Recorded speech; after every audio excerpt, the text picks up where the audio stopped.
तो ये second part है उस वाली वीडियो का जो हमने बना रखी है, जो कि पॉलिटिकल साइंस के क्वेश्चन पेपर के ऊपर है, 4th सेमेस्टर के, जिस पेपर का आपका नाम रहने वाला है। तो पेपर का नाम आपका रहने वाला है पब्लिक इंस्टीट्यूशन इन इंडिया। तो ये उस चैप बुक का जो भी आपका पेपर रहने वाला, तो उस बुक के कुछ इंपॉर्टेंट क्वेश्चन थे, हमने वो कराए। तो इससे पहले हमने एक और वीडियो बना रखी है, ये पार्ट 2 है उस वीडियो का। तो पार्ट 1 का लिंक आपको इसके डिस्क्रिप्शन में मिल जाएगा, तो वो वीडियो आप स्टार्टिंग से वहाँ से देख सकते हैं। तो पार्ट 2 में हम डिस्कस करेंगे 4th क्वेश्चन, और बाकी के जो पहले के 3 क्वेश्चन है लॉन्ग, वो हमने पार्ट 1 में कर रखे हैं, और बहुत ही छोटे छोटे पार्ट है, तो आप जाके देख सकते हैं। तो चौथा क्वेश्चन पूछ रहा है आपसे, नीति आयोग भारत सरकार का सार्वजनिक नीति से संबंधित थिंक टैंक है, चर्चा करें। जो नीति आयोग है, वो भारत सरकार का सार्वजनिक नीति से संबंधित थिंक टैंक है, उसके ऊपर आपको चर्चा करनी है। तो देखते हैं इसका आंसर क्या बनता है। NITI Aayog, national institute of transforming India, NTIT आयोग की स्थापना 1 जनवरी 2015 को हुई। भारत सरकार द्वारा योजना आयोग के स्थान पर की गई। इसका उद्देश्य सहकारी एवं प्रतिस्पर्धी संघवाद को बढ़ावा देना, राज्यों की भागीदारी सुनिश्चित करना तथा साक्ष्य आधारित नीतियों के माध्यम से देश के समावेशी एवं सतत विकास को गति देना है। इसी कारण इसे भारत सरकार का सार्वजनिक नीति संबंधित थिंक टैंक कहा जाता है, और यही कारण है कि इसे भारत सरकार का सार्वजनिक नीति का थिंक टैंक कहा जाता है। तो नीति आयोग को थिंक टैंक कहे जाने के कारण, इसे क्यों थिंक टैंक कहा जाता है, नीति आयोग को, ये क्या क्या कारण थे वो बताने क्यों कहा जाता है, किन कारणों की वजह से कहा था। नीति निर्माण में सहयोग, विभिन्न क्षेत्रों में अनुसंधान एवं विश्लेषण के आधार पर केंद्र और राज्यों को नीतिगत सुझाव प्रदान करता है। ठीक है। सरकारी संघवाद को बढ़ावा, राज्यों को नीति निर्माण की प्रक्रिया में सहभागी बनाकर केंद्र राज्य सामंजस्य को बहुत मजबूत करता है। इसका तीसरा पॉइंट है आपका दीर्घकालिक विकास रणनीति, आर्थिक, सामाजिक एवं तकनीकी विकास के लिए दीर्घकालिक योजना और राजनीति तैयार करना, जो लंबे समय तक विकास की जो रणनीति होती है उसको तैयार करना। फिर वो आर्थिक, सामाजिक और तकनीकी लेवल, तीनों लेवल पे हो सकता है। चौथा इसका पॉइंट है नवाचार और उद्यमिता को प्रोत्साहन, अटल इनोवेशन मिशन जैसे कार्यक्रमों के माध्यम से नवाचार और उद्यमिता को बढ़ावा देना। निगरानी और मूल्यांकन, विभिन्न सरकारी योजनाओं और कार्यक्रमों के कार्यान्वयन की समीक्षा कर सुधार संबंधी सुझाव देना।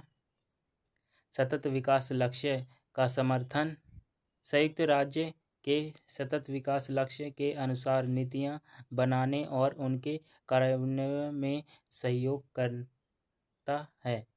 तो इसका ये पॉइंट है। अगले पॉइंट देखते हैं, डेटा आधारित नीति निर्माण, जो डेटा आधारित नीतियां होती हैं उनका निर्माण करना, सूक्ष्म एवं आंकड़ों के आधार पर नीति निर्माण को बढ़ावा देना, प्रभावी शासन में सहायता करना है।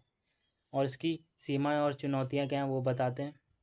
नीति आयोग की सिफारिशें बाध्यकारी नहीं होती, इसके पास योजनाओं के लिए प्रत्यक्ष वित्तीय आवंटन की शक्ति नहीं होती, राज्यों द्वारा सुझावों के क्रियान्वयन में असमानताएं देखी जाती हैं, कई बार इसे केवल सलाहकार संस्था होने के कारण सीमित प्रभाव वाला माना जाता है।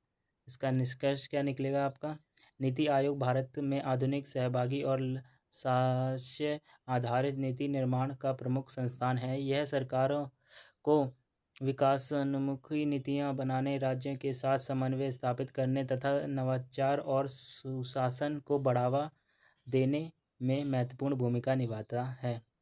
यद्यपि इसकी शक्तियां मुख्यतः सलाहकार प्रतीक हैं, फिर भी सार्वजनिक नीति के क्षेत्र में इसकी भूमिका अत्यंत महत्वपूर्ण है, प्रभावशाली भी है। ठीक है। अगला क्वेश्चन देखते हैं, मौद्रिक स्थिरता को बनाए रखने में भारतीय रिजर्व बैंक की भूमिका का परीक्षण करें। जो मौद्रिक स्थिरता है, जो मुद्रा की स्थिरता है, जो मनी सप्लाई है, उसको स्थिर बनाए रखने के लिए भारतीय राष्ट्रीय बैंक आरबीआई की क्या भूमिका आपको बताना। तो सबसे पहले देखिए, RBI reserve bank of India Bharat की केंद्र बैंक है। ये भारत की केंद्र बैंक है, ठीक है, और इसी के अंदर ही सभी अदर बैंक से आती हैं, ठीक है। इसकी स्थापना 1 अप्रैल 1935 को हुई थी तथा 1949 में इसका राष्ट्रीयकरण किया गया। भारतीय रिजर्व बैंक का प्रमुख उद्देश्य मुख्य स्थिरता मूल्य स्थिरता बनाए रखते हुए आर्थिक विकास को समर्थन देना, वित्तीय प्रणाली की स्थिरता सुनिश्चित करना तथा मुद्रास्फीति को नियंत्रित रखना है।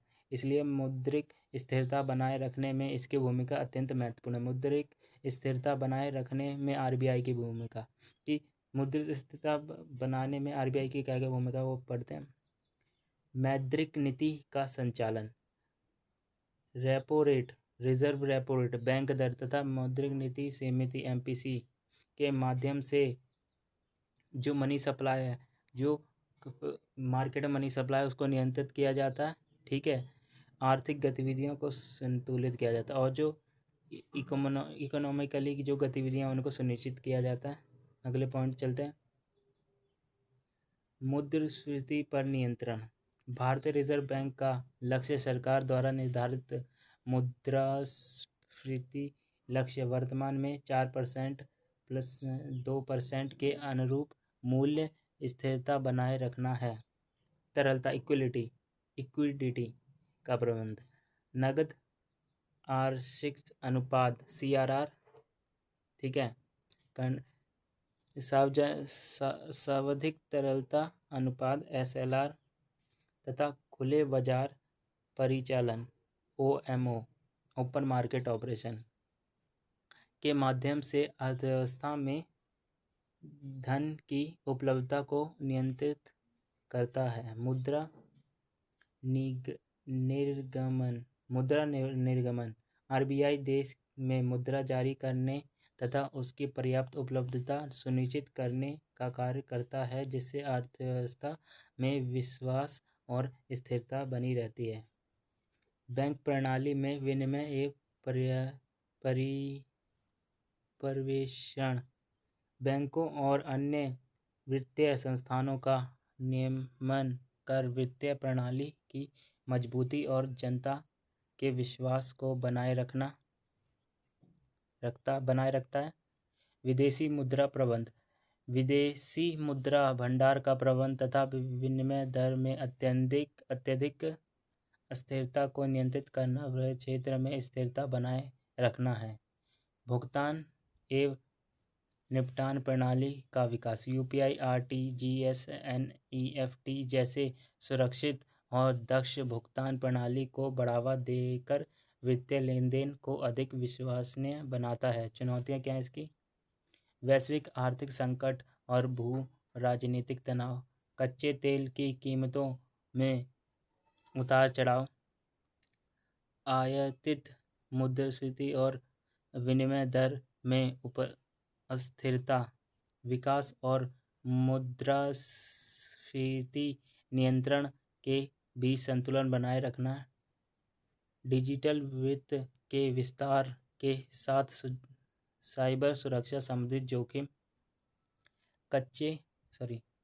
हो गया, हाँ ये हो गया पूरा। इसका निष्कर्ष क्या? भारतीय रिजर्व बैंक मौद्रिक नीतियाँ, बैंकिंग विनिमय, तरलता प्रबंधन तथा विदेशी मुद्रा प्रबंधन के माध्यम से भारत के मौद्रिक एवं वित्तीय स्थिरता का प्रमुख संरक्षक है। बदलती वैश्विक आर्थिक परिस्थितियों में मूल्य स्थिरता और आर्थिक विकास के बीच संतुलन स्थापित करना आरबीआई का सबसे महत्वपूर्ण जिम्मेदारी है। प्रभावी नीतियाँ और समयोचित हस्तक्षेप के माध्यम से आरबीआई देश की अर्थव्यवस्था को स्थिर, विश्वसनीय और सुदृढ़ बनाए रखने में महत्वपूर्ण योगदान देती है।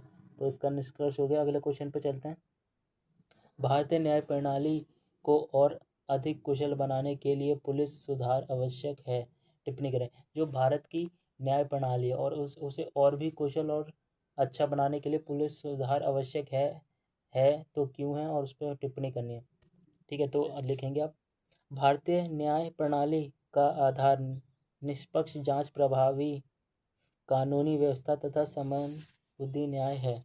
पुलिस आपराधिक न्याय प्रणाली की प्रथम कड़ी है। यदि पुलिस व्यवस्था निष्पक्ष, आधुनिक और उत्तरदायी होगी तभी न्यायपालिका प्रभावी ढंग से कार्य कर सकेगी। इसलिए भारतीय न्यायपालिका को अधिक कुशल बनाने के लिए पुलिस सुधार अत्यंत आवश्यक है। देखिए, अगर कोई भी जैसे कि मुजरिम होता है या फिर कोई दोषी होता है, तो उसकी वजह किसी जो व्यक्ति जिसने गलत काम नहीं किया था उसे सज़ा मिल जाती है। तो ऐसे में आप देखेंगे जो पुलिस का जो छानबीन करने का तरीका हुआ सही नहीं है, जिससे कि जो पुलिस के कार्य में अगर सुधार होगा तो न्याय में भी सुधार होगा। यही बोल रही है पुलिस सुधार की आवश्यकता। पुलिस सुधार की आवश्यकता निष्पक्ष एवं वैज्ञानिक जांच, गुणवत्तापूर्ण जांच से दोषियों को दंड तथा निर्दोषियों को न्याय मिलना सुनिश्चित होता है। अगला पॉइंट है इसका, मुकदमों के शीघ्र निस्तारण में सहायता, समय पर विवेचना और साक्ष्य संकलन से न्यायालयों में मामले के निपटाने में तेजी आती है। अगला पॉइंट है, राजनीतिक हस्तक्षेप में कमी, पुलिस की कार्यात्मक स्वतंत्रता, निष्पक्ष कानून प्रवर्तन और जनता के विश्वास को बढ़ाती है। मानवाधिकारों का संरक्षण, हिरासत में यातना, अवैध गिरफ्तारी और शक्ति का दुरुपयोग जैसे घटनाओं पर प्रभावी नियंत्रण संभव होता है। आधुनिक अपराधों से निपटना, साइबर अपराध, संगठित अपराध, वित्तीय अपराध और आतंकवाद से निपटने के लिए आधुनिक तकनीक और विशेष प्रशिक्षण आवश्यक है। जन विश्वास में वृद्धि, नागरिक अनुकूल पुलिस व्यवस्था से पुलिस और जनता के बीच विश्वास एवं सहयोग बढ़ता है। आवश्यक सुधार, और आप इस चीज़ को बढ़ाने के लिए आवश्यक सुधार क्या क्या कर सकते हैं।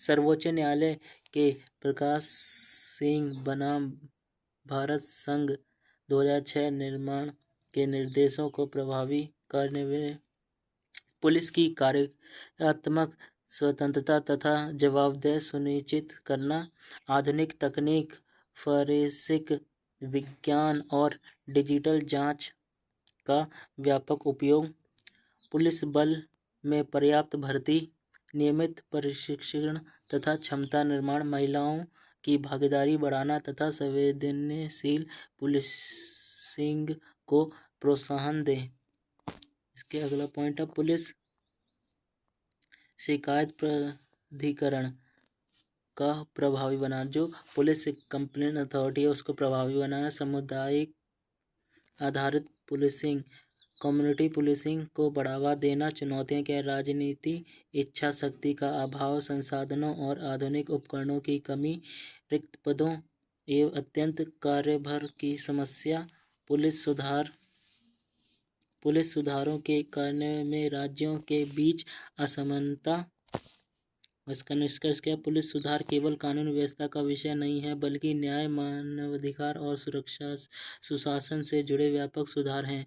एक पेशेवर, जवाबदेह, तकनीक सक्षम और नागरिक केंद्रीय पुलिस व्यवस्था न्यायपालिका की कार्यक्षमता बढ़ाने, दोषी सिद्ध दर में सुधार लाने तथा विधि के शासन को सही करने का महत्वपूर्ण भूमिका निभा सकती है। अतः भारतीय न्याय प्रणाली को अधिक प्रभावी और विश्वसनीय बनाने के लिए व्यापक और समयबद्ध पुलिस सुधार अनिवार्य है। 7वां क्वेश्चन आ गया, भारत में शीघ्र सतर्कता संस्था। भारत में शीघ्र सतर्कता संस्थान के रूप में एक केंद्रीय सतर्कता आयोग की भूमिका आलोचनात्मक परीक्षण करें। आयोग की भूमिका का आलोचनात्मक परीक्षण करें। ठीक है, तो केंद्रीय सतर्कता आयोग, सेंट्रल विजिलेंस कमीशन, CVV। ठीक है, भारत सरकार का सर्वोच्च सतर्कता संस्थान है। इसकी स्थापना 1964 में सतनम समिति की सिफारिश पर की गई थी तथा केंद्रीय सतर्कता आयोग अधिनियम 2003 के माध्यम से इसे वैधानिक दर्जा प्राप्त हुआ। इसका मुख्य उद्देश्य केंद्र सरकार विभागों, सार्वजनिक उपक्रमों, बैंकों तथा अन्य केंद्रीय संस्थानों में भ्रष्टाचार की रोकथाम और प्रशासनिक इकाइयों को बढ़ावा देना है। ठीक है। केंद्रीय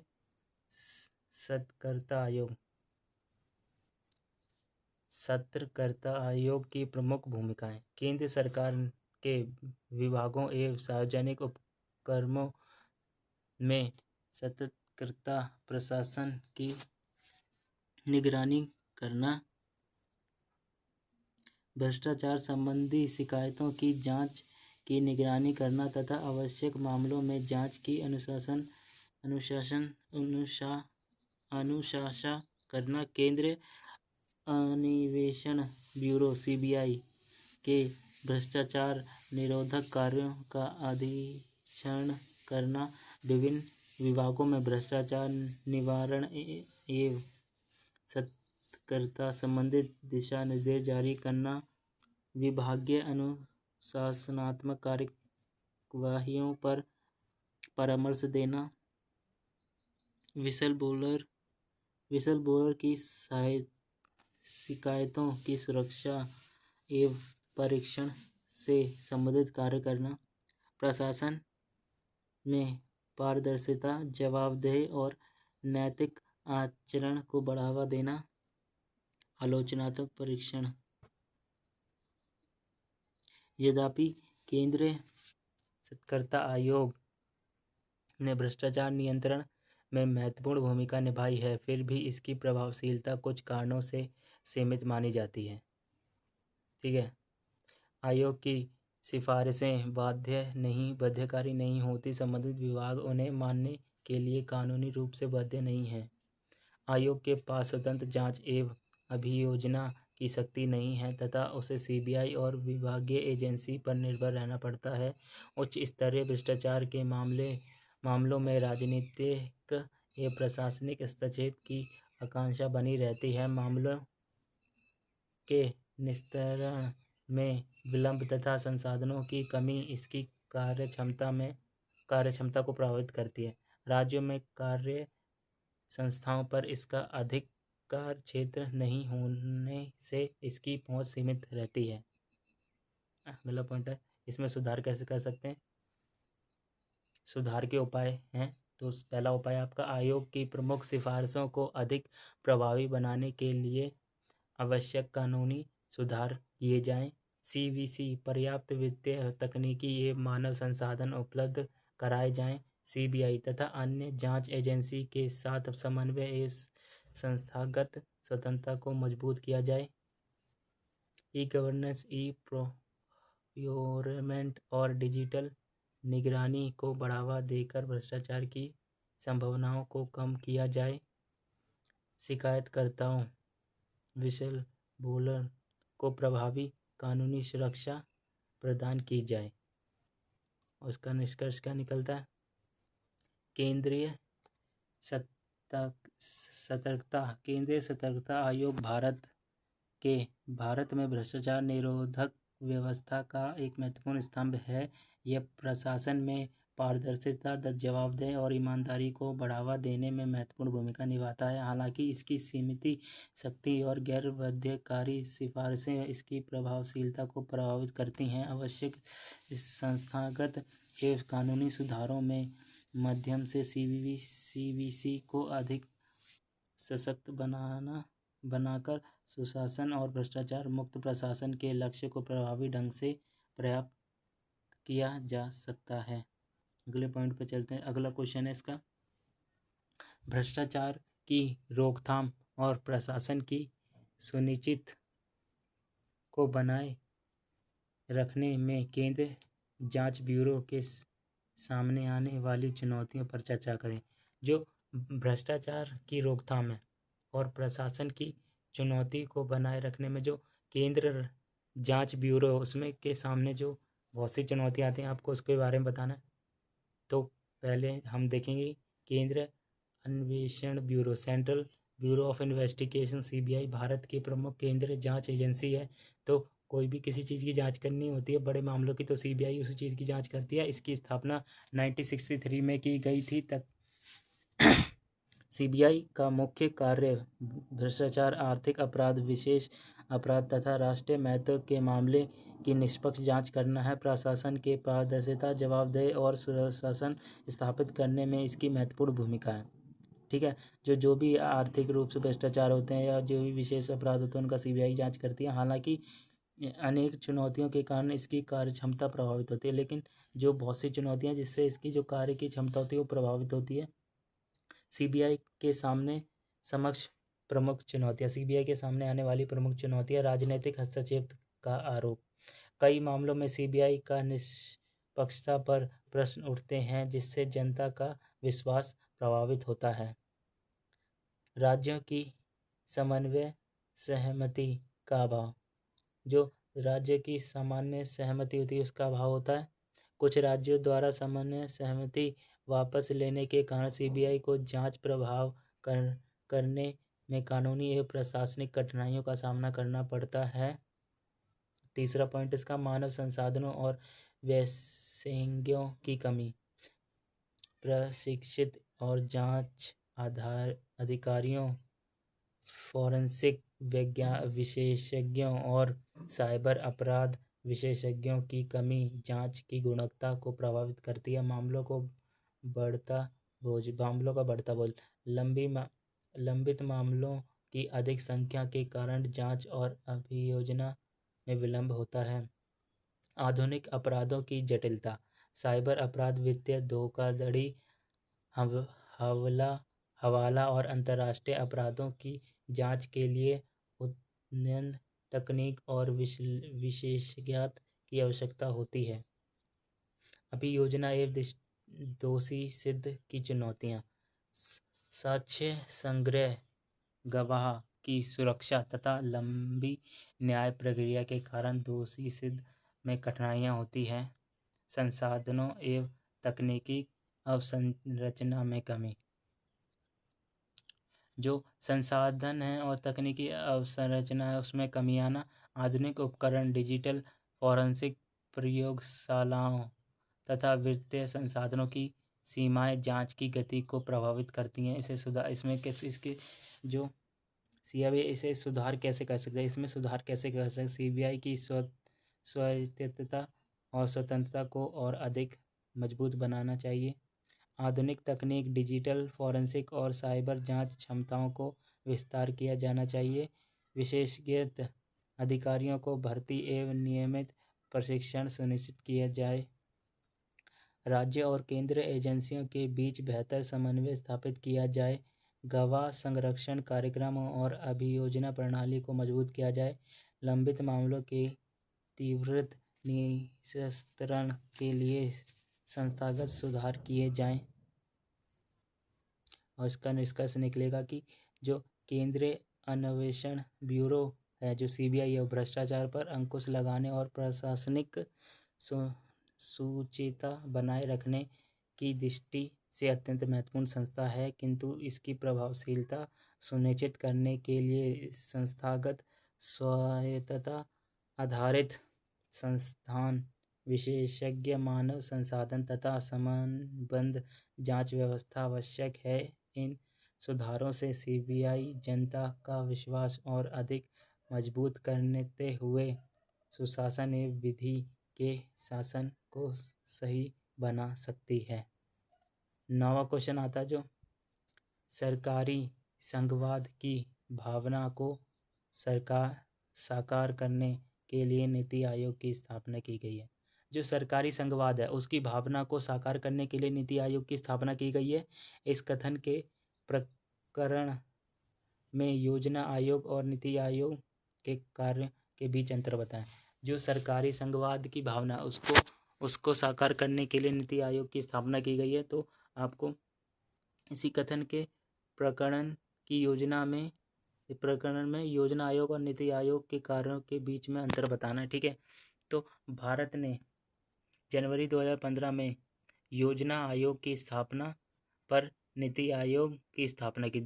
जो पहले योजना आयोग था उसे बदलकर 1 जनवरी 2015 में नीति आयोग की स्थापना की गई। इसका उद्देश्य बदलती आर्थिक परिस्थितियों के अनुरूप सहकारी एवं प्रतिस्पर्धी संघवाद को बढ़ावा देना, राज्यों की भागीदारी सुनिश्चित करना तथा साक्ष्य आधारित नीति निर्माण को प्रोत्साहित करना था। योजना आयोग मुख्यतः केंद्रीकृत योजना प्रणाली पर आधारित था, जबकि नीति आयोग एक थिंक टैंक के रूप में कार्य करता है। ठीक है, योजना आयोग और एवं नीति आयोग के मुख्य अंतर। योजना आयोग कि जो योजना आयोग थे इसकी स्थापना 1950 में हुई थी और नीति आयोग की स्थापना 1 जनवरी 2015 में हुई थी। प्राकृतिक योजना निर्माण एवं संसाधन आवंटन करने में सार्वजनिक नीति संबंधित थिंक टैंक ये सलाहकार संस्था। और आगे क्या मुख्य उद्देश्य क्या थे इनके? पंचवर्षीय योजना का निर्माण एवं संसाधनों का वितरण, नीति निर्माण, नवाचार, सतत विकास एवं सहकारी संघवाद को बढ़ावा देना, राज्यों की भूमिका सीमित भागीदारी, राज्यों की सक्रिय भागीदारी एवं साझेदारी, वित्तीय शक्तियाँ, राज्यों को योजना मद में धन आवंटित करता था, प्रत्यक्ष वित्तीय आवंटन की शक्ति नहीं है। कार्य प्रणाली ऊपर से नीचे, नीचे से ऊपर। ठीक है, संघवाद का स्वरूप केंद्रीकृत व्यवस्था, सरकारी एवं प्रतिस्पर्धी संघवाद, योजना प्रणाली, पंचवर्षीय योजनाओं पर आधारित दीर्घकालिक रणनीति, नीति विश्लेषण एवं परिणाम आधारित दृष्टिकोण, सहकारी संघवाद को बढ़ावा देना में नीति आयोग की भूमिका, राज्यों की नीति निर्माण में समान भागीदारी बनाना,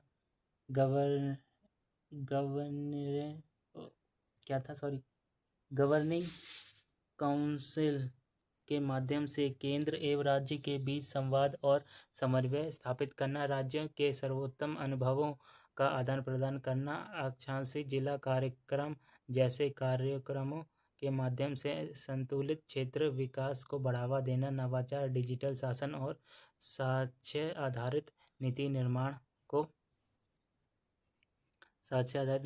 को प्रोत्साहित करना। इसका निष्कर्ष क्या निकलेगा?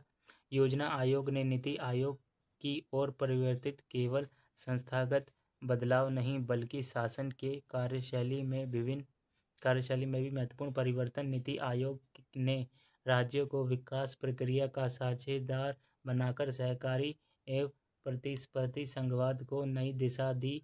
यद्यपि इसके पास वित्तीय आवंटन की शक्ति नहीं है, फिर भी नीति निर्माण, नवाचार, समन्वय और दीर्घकालिक विकास रणनीति के माध्यम से यह भारत के समावेशी और सतत विकास में महत्वपूर्ण भूमिका निभा रहा है। अगला क्वेश्चन देखते हैं। अगला क्वेश्चन आपका शॉर्ट नोट है, तो पहला शॉर्ट नोट आपको लिखना है इलेक्टोरल बॉन्ड। जो इलेक्टोरल बॉन्ड होता है उसके ऊपर लिखना है। ठीक है, तो मैं यहाँ पे आपको सीन करा देता हूँ कि क्या होता है ये इलेक्टोरल बॉन्ड। इलेक्टोरल बॉन्ड एक वित्तीय संसाधन है जिसे 2018 में राजनीतिक दलों को बैंकिंग माध्यम से जांच देने के उद्देश्य में शुरू किया गया था। इसे केवल भारतीय स्टेट बैंक की चयनित शाखा में खरीदा जा सकता था। कोई भी भारतीय नागरिक यह कंपनी इसे खरीदकर पात्र राजनीतिक दलों को दान दे सकती थी। इसका उद्देश्य चुनावी वित्तीय पोषण को औपचारिक रूप से नकद लेने देने से मुक्त बनाना था। आलोचनात्मक पक्ष। दानदाता की पहचान सार्वजनिक न होने के कारण पारदर्शिता पर प्रश्न उठे। कॉर्पोरेट चंदे में वित्तीय और राजनीतिक असमानता की आशंका व्यक्त की गई। 15 फरवरी 2024 को सर्वोच्च न्यायालय ने इलेक्टोरल बॉन्ड योजना को संवैधानिक घोषित करते हुए इसे निरस्त कर दिया तथा संबंधित जानकारी सार्वजनिक करने का निर्देश दिया। निष्कर्ष का निकाला, चुनावी वित्तीय पोषण में पारदर्शिता और जवाबदेही सुनिश्चित करना लोकतंत्र की मजबूती के लिए आवश्यक है। आपको भारतीय रिजर्व बैंक की जो मॉनेटरी पॉलिसी होती है उसके बारे में बताना। जो मॉनेटरी पॉलिसी जो किसी भी देश में मनी सप्लाई होती है ना, उसको रोकने के लिए बनाई जाती है, जो आरबीआई बनाती है। ठीक है, तो देखते हैं इसे क्या। मौद्रिक नीति वह नीति है जिसके माध्यम से भारतीय रिजर्व बैंक अर्थव्यवस्था में मुद्रा की आपूर्ति, ब्याज दर तथा ऋण की उपलब्धता को नियंत्रण करता है। इसका प्रमुख उद्देश्य मूल्य स्थिरता बनाए रखना तथा आर्थिक विकास को समर्थन देना है। मुख्य उपकरण, इसके मुख्य उपकरण क्या है? पहला रेपो रेट है, स्थानीय जमा सुविधा, नगद आरक्षित अनुपात, सावधिक तरलता अनुपात, खुले बाजार परिचालन, ओपन मार्केट ऑपरेशन। ठीक है, इसके महत्व क्या है? मुद्रास्फीति पर मनी सप्लाई पर नियंत्रण, वित्तीय स्थिरता बनाए रखना, निवेश एवं रोजगार को प्रोत्साहित करना, आर्थिक विकास और मूल्य स्थिरता के बीच संतुलन स्थापित करना। निष्कर्ष क्या निकलेगा इसका? प्रभावी मौद्रिक नीति आर्थिक स्थिरता, निवेश और समावेशी विकास के लिए अत्यंत आवश्यक है। इसका सी पार्ट है, मुख्य चुनाव आयुक्त की नियुक्ति। चीफ इलेक्शन कमिश्नर जो इलेक्शन करवाता है, तो वो जो भी होता है उनका चीफ इलेक्शन कमिश्नर होता है, वो चुनाव करवाता है। उसके ऊपर आपको लिखना है मुख्य चुनाव आयुक्त भारत को निर्वाचन आयोग का प्रमुख होता है, जो स्वतंत्र एवं निष्पक्ष चुनाव कराने की जिम्मेदारी निभाता है। ठीक है, जो इसकी नियुक्ति संविधान के अनुच्छेद 324 के अंतर्गत की जाती है। नियुक्ति प्रक्रिया, पहले सीईसी की नियुक्ति राष्ट्रपति द्वारा की जाती थी, परंतु वास्तविक चयन सरकार की सिफारिश पर होता है। वर्तमान में मुख्य चुनाव आयुक्त और अन्य चुनाव आयुक्त नियुक्त सेवाएं, शर्तें एवं कार्यकाल अधिनियम 2023 के अनुसार नियुक्त होता है। एक चयन समिति में प्रधानमंत्री, एक केंद्रीय मंत्री और लोकसभा के विपक्ष के नेता शामिल होते हैं। महत्व, इसके महत्व क्या होता है? चुनाव आयोग की स्वतंत्रता और निष्पक्ष सुनिश्चित करना। चुनाव आयोग की स्वतंत्रता और निष्पक्षता को सुनिश्चित करना, लोकतंत्र प्रक्रिया को मजबूत बनाना। चुनौतियाँ क्या होती हैं? चयन प्रक्रिया में कार्यपालिका का प्रभाव, चुनाव आयोग की पूर्ण संस्थागत स्वतंत्रता पर बहस। निष्कर्ष क्या निकलता? सीईसी की निष्पक्षता नियुक्ति लोकतंत्र की विश्वसनीयता के लिए अत्यंत आवश्यक है। सहकारी संघवाद क्या होता है? ये आपका चौथा पॉइंट है। सहकारी संघवाद वह शासन प्रणाली है जिससे केंद्र और राज्य सरकारें मिलकर नीति निर्माण और विकास कार्यों में सहयोग करती हैं। इसका उद्देश्य एक साथ विकास की भावना को बढ़ावा देना है। मुख्य विशेषताएं क्या हैं इसकी? केंद्र और राज्य के बीच सहयोग और समन्वय, नीति निर्माण में राज्यों की सक्रिय भागीदारी, संसाधनों और जिम्मेदारियों का साझा उपयोग। भारत में उदाहरण नीति आयोग के माध्यम से राज्यों की भागीदारी, जीएसटी परिषद, जीएसटी काउंसिल का कार्य, आकांक्षी जिला कार्यक्रम। उसका महत्व क्या है? संतुलित क्षेत्रीय विकास, बेहतर नीति कार्यान्वयन, संतुलित क्षेत्रीय विकास। और इसकी चुनौतियाँ क्या हैं?